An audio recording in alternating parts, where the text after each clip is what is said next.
Welcome to 24/7 news TV. Bigg Boss analyst Paritala Murthy garu మనతో ఉన్నారు.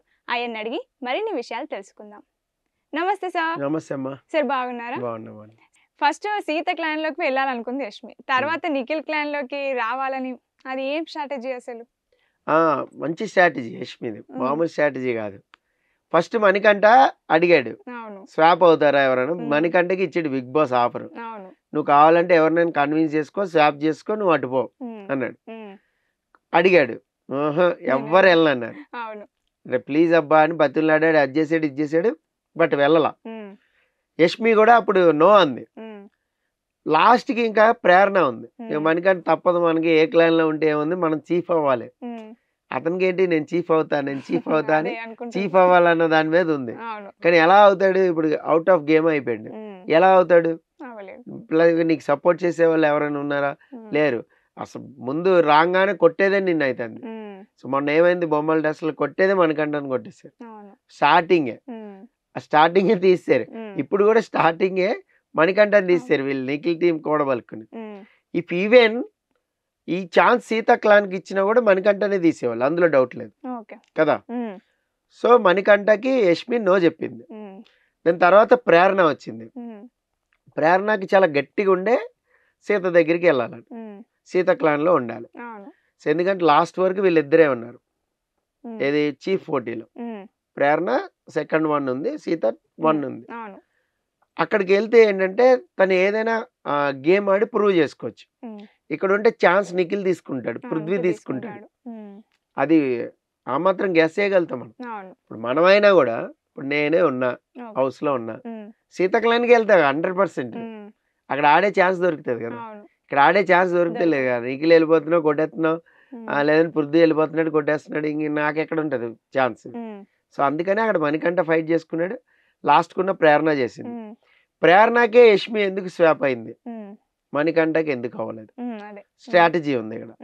Number 1 strategy ఏంటంటే, సీతకి ప్రేరణకి ఇష్యూ ఉంది. ఎవరితో? విష్ణుప్రియతో, సీతతో, ఇద్దరితోనూ ఉంది. ఇష్యూని సార్ట్ అవుట్ చేసుకుంటది. ఆ విషయం చెప్పింది కూడా, తర్వాత చెప్పింది, నీకు ఉంది ఇది ఉంది కదా, ఇష్యూస్ ఉన్నాయి కదా, ఇదే మంచి టైము, సార్ట్ అవుట్ చేసేసుకో, ఫ్రీ అయిపో అంది. అందుకే నేను అటు వెళ్ళిపోతున్నా ఆ క్లాన్ లోకి అంది. ఆమె చెప్పేసింది, ఓపెన్ గానే ఆడింది. రెండో స్ట్రాటజీ చెప్తా, డీప్ గా అబ్జర్వ్ చేయొచ్చు. నిఖిల్, సోనియా, పృథ్వీ ముగ్గురు. మెయిన్ సోనియా టార్గెట్ మంది. ఆల్రెడీ పెద్ద గొడవ పెట్టుకుంది, నీ ఆటనే చూస్తా, నెక్స్ట్ వీక్ నుంచి నువ్వు అన్నావు కదా పృథ్వీ నేను నిఖిల్ని చూడమని, నీదే చూస్తా అని.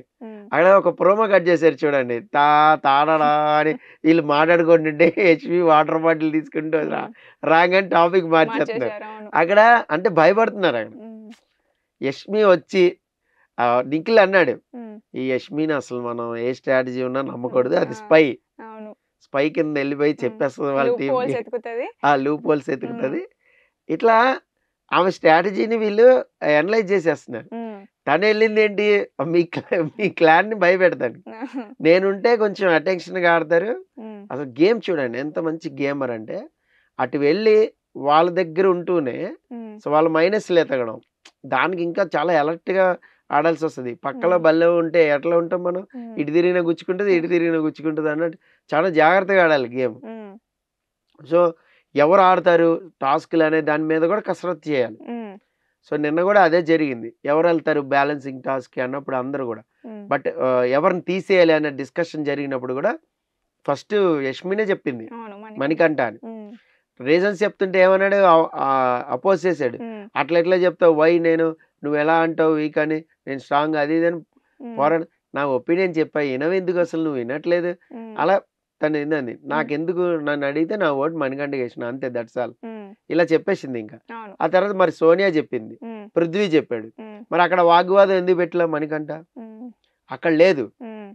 అంటే ఇక్కడ ఎలా ఉంటుందంటే, మీరు ఈజీగా దొరికారు అనుకోండి, మీతో ఫైట్ చేస్తా, అవతల టఫ్ అనుకోండి, వాడి జోలికి ఎందుకు లేవడం.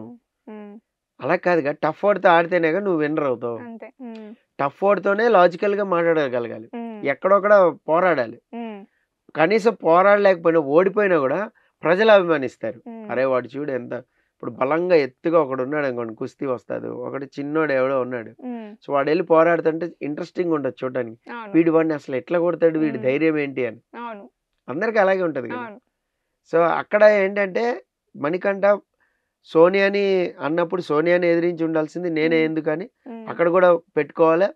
నేను చీఫ్ అవ్వాలనుకున్నా అన్నాడు. ఉమ్, గేమ్ నుంచి అవుట్ అయిపోయి చీఫ్ ఎట్లా అవుతాడు, నన్ను ఎందుకు తీసేస్తున్నారని గొడవ కూడా చేయాలి. అవును నువ్వు అరవాల్సిన చోట అరవట్లేదు, ఉమ్, అన్నెసరీగా అరవలేని చోట అరిచేస్తున్నావు. అవును ఏదో ఒక ఇష్యూలో చేసి మొన్న కూడా టాస్క్లో ఏం చేసిండు, హోస్ట్ లేకుండా పడిపోయి అదొక సీన్ లా క్రియేట్ చేసుకున్నాడు. సో ఉమ్, అటెన్షన్ అటు ఉంది అనుకోవచ్చు. ఉమ్, ఇప్పుడు అటెన్షన్ నీ వైపు తిప్పుకోవచ్చు కదా, నిన్నే కదా తీసేస్తున్నారు, అవును నీ టీం వాళ్ళు నేనే తీసేస్తున్నారు. ఉమ్, అవతల టీం వాళ్ళు తీసేస్తే నువ్వేం చేయలేవు. అవును ఇప్పుడు నబిల్ తీసేశారు, ఉమ్, ఏం చేయలేరు. అవును సో అలాగా యష్మి గేమ్ ప్లాన్ అయితే అక్కడికి వెళ్ళి ఉమ్, వాళ్ళ స్ట్రాటజీలన్నీ కూడా గమనించి ఉమ్, రేపు నామినేషన్ పాయింట్లో చాలా బలంగా వాదిస్తుంది. ఉమ్, ఎట్లయినా సరే మణికంఠాన్ని పంపించేయాలి, సోనియాని పంపించేయాలి. పంపించేయాలి. ఇదే బ్రెయిన్లో ఉంది ఉమ్, అంతే, ఉమ్, వేరే ఏం లేదు.